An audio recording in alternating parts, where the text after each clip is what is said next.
नमस्कार साथियों, आज हम एक महत्वपूर्ण टॉपिक्स लेके आए हैं जो इकोनॉमिक्स से संबंधित है। यहाँ से प्रतियोगी परीक्षा में कई बार सैकड़ों बार क्वेश्चन सीधे सीधे पूछे जाते हैं और यहाँ से जो भी क्वेश्चन आते हैं वो काफ़ी कन्फ्यूजन भरा होता है। इसलिए आज का उस कन्फ्यूजन को दूर करने वाला क्लास है। साथियों, मेरे वीडियो में बने रहें और इसे देखें और इसका फ़ायदा उठाएं। सबसे पहले साथियों, आप इसका स्क्रीनशॉट ले लें। साथियों, आज का सब्जेक्ट का शीर्षक है भारत के इस्पात संयंत्र के सहयोगी देश। साथियों, हमारे देश में 2 पंचवर्षीय योजना में लगभग 3-4 इस्पात संयंत्र का आधारशिला रखा गया था, जिसमें एक द्वितीय पंचवर्षीय योजना जो 1956 से 61 और दूसरा तृतीय पंचवर्षीय योजना 1961 से 66 तक चला। साथियों, हमारे देश गुलामियों की जंजीर से जब आज़ादी मिली तो भारत में एक संविधान बना और उस समय हमारे देश की आर्थिक हालात सही नहीं थे और प्रधानमंत्री पंडित जवाहरलाल नेहरू जो हमारे देश के प्रथम प्रधानमंत्री थे, उसने देश के तंगी हालत को सुधारने के लिए प्लानिंग लाए और पंचवर्षीय योजना को शुरू किए थे। इसके तहत लगभग पहला पंचवर्षीय योजना में कृषि पर विशेष ध्यान दिया गया। उसके बाद दूसरी पंचवर्षीय योजना में औद्योगिक क्षेत्र पर ध्यान दिया गया था। साथियों, जब 300 वर्ष तक गुलामी की जंजीर से जकड़ी हुई हमारे देश की स्थिति काफ़ी जर्जर हो गई थी। हमारे देश को औद्योगिकरण को आगे ले जाने के लिए उतने पैसे नहीं थे। उस समय हमारे साथ कुछ देश ने मिलकर इसको आधारशिला रखा और सहयोग दिया और औद्योगिक संयंत्र का स्थापना हुआ, जिसमें लगभग 4 इस्पात संयंत्र की स्थापना की गई। जिसमें सबसे पहले हम पंचवर्षीय योजना पे चर्चा करेंगे।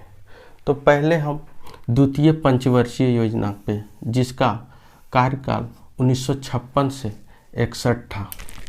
इसके तहत 3 इस्पात संयंत्र का स्थापना किया गया है, जिसमें राउरकेला इस्पात संयंत्र जो वर्तमान में उड़ीसा में है जर्मनी के सहयोग से। उसके बाद भिलाई इस्पात संयंत्र जो छत्तीसगढ़ में है, वर्तमान में छत्तीसगढ़ में, पहले एमपी में था यूएसएसआर के, वर्तमान में यह रूस हम कहेंगे, पहले ये सोवियत संघ कहा जाता था। उसके बाद तीसरा दुर्गापुर इस्पात संयंत्र जो पश्चिम बंगाल में है, ये ब्रिटेन के सहयोग से बना था। और इसके बाद बोकारो इस्पात संयंत्र झारखंड में है, रूस के सहयोग से बना था। साथियों, इस इस्पात संयंत्र से, ये सभी इस्पात संयंत्र से परीक्षा में सैकड़ों बार क्वेश्चन पूछे गए हैं, लेकिन यहाँ पे कन्फ्यूजन होता है। तो कन्फ्यूजन दूर करने के लिए एक तरीका अपनाया गया है, जो हम तरीका का नाम दिए गुरु अमृत वाणी। जिस तरह कबीर दास के दोहे का अर्थ उल्टा होता था, उसी प्रकार इसका भी अर्थ उसी तरीका से होता है। तो आज के दौर में जो प्रतियोगी परीक्षा है उसमें टाइम लिमिट होता है और उस कम समय में आपको ज़्यादा से ज़्यादा क्वेश्चन हल करना है और कन्फ्यूजन दूर करने के लिए आप ये तरीक़ों को अपनाएंगे तो काफ़ी फ़ायदा होगा। तो साथियों, पहले इस तरीक़ों को हम देखते हैं। ये गुरु अमृतवाणी में रूस की बीवी जर्मनी का केला, बाकी सब ब्रिटेन को ठेला। रूस की बीबी, जर्मनी का केला, बाकी सब ब्रिटेन को ठेला। साथियों, आप कहिएगा ये जो तीन पाया है, तीन पाई है, इसको ध्यान से आप लोग देखिए और इसका अर्थ देखिए क्या होता है। तो साथियों, इस ट्रिकी और मुरकट्टी मेथड का हम इस तरीके से अर्थ निकालते हैं। तो पहला, रूस की BB, BB that means, B means Bokaro Ispat Sanyantra जो वर्तमान में झारखंड में है। भी मीन्स भिलाई इस्पात संयंत्र जो छत्तीसगढ़ में है। पहले यह एमपी का हिस्सा होता था। ये दोनों इस्पात संयंत्र रूस के सहयोग से बना था। उसके बाद जर्मनी का केला, केला डेट मीन्स राउरकेला इस्पात संयंत्र जो वर्तमान में उड़ीसा के सुंदरगढ़ जिला में है। इस इस्पात संयंत्र में जर्मनी का सहयोग रहा था और जर्मनी के सहयोग से बना था। बाकी सब ब्रिटेन का ठेला, ठेला मीन्स ठेला गाड़ी नहीं, ये बाकी बात जो भी संयंत्र स्थापना हुआ उसमें ब्रिटेन का ज़्यादा सहयोग रहा, जिसमें दुर्गापुर इस्पात संयंत्र जो कि पश्चिम बंगाल में, यह ब्रिटेन के सहयोग से बना था। तो रूस की बीबी, जर्मनी का केला, बाकी सब ब्रिटेन को ठेला। साथियों, ये एक बार फिर रिकॉल आप लोग करेंगे। राउरकेला इस्पात संयंत्र उड़ीसा में है जर्मनी के सहयोग से।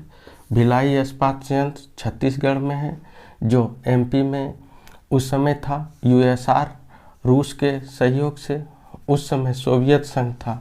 जब सोवियत संघ का विघटन 1991 में हुआ तो ये रूस सिर्फ हमारे सहयोग के अंतर्गत आया। दुर्गापुर इस्पात संयंत्र जो पश्चिम बंगाल में है, ये ब्रिटेन के सहयोग से बना था। और बोकारो इस्पात संयंत्र जो झारखंड में है, वो रूस के सहयोग से बना। साथियों, ये कविता को बार बार याद कीजिए, कबीर अमृतवाणी को, गुरु अमृतवाणी को, और इस क्वेश्चन को आसानी से हल कर सकते हैं।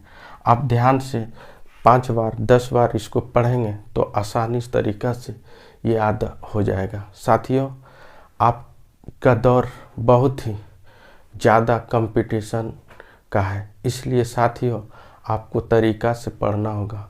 नहीं पढ़िएगा तो आप पीछे हट जाइएगा, क्योंकि ऐसा दौर है कि कम समय में आपको ज़्यादा से ज़्यादा क्वेश्चन अटेम्प्ट करना है।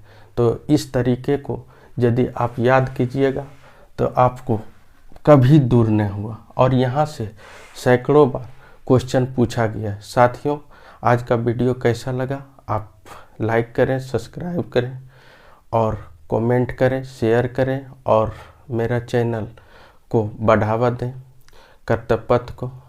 Thank you so much. Good night, धन्यवाद।